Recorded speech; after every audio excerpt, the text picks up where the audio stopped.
ఇంకా ఎవరు తెలుగుదేశం పార్టీలో ఎవరు మిగలకూడదు, మీ పార్టీకి వస్తే కోట్లు ఇస్తారు, అదే తెలుగుదేశం పార్టీలో ఉంటే జైలు పంపిస్తారు. అచ్చెన్నాయుడు గారికి మీరు ఎన్ని రాయబారాలు పంపించారు? ఆయన కుటుంబానికి 50 కోట్లు ఇస్తానని చెప్పింది ఎవరు? మీ సలహాదారు కాదా?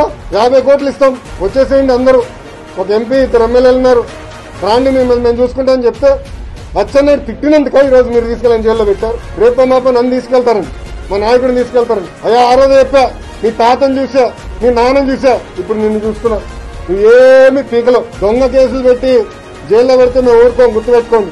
అంటే రాజారెడ్డి రాజ్యాంగం ఎంతో గెలిపింది ఒకసారి మనందరూ ఆలోచించాలి, ప్రజలందరూ కూడా ఆలోచించాలి. 16 నెలలు ఆయన జైలుకి వెళ్ళారు, 16 నెలలు ఆయన చిప్పకూడదు తినాడు. అందుకే ఈరోజు ఆంధ్రులు అందరి చేత అందరిని జైలు పంపించాలా, వాళ్ళ చేత కూడా తినిచ్చాలన్న ఆలోచనలు ఆయన ఉన్నా.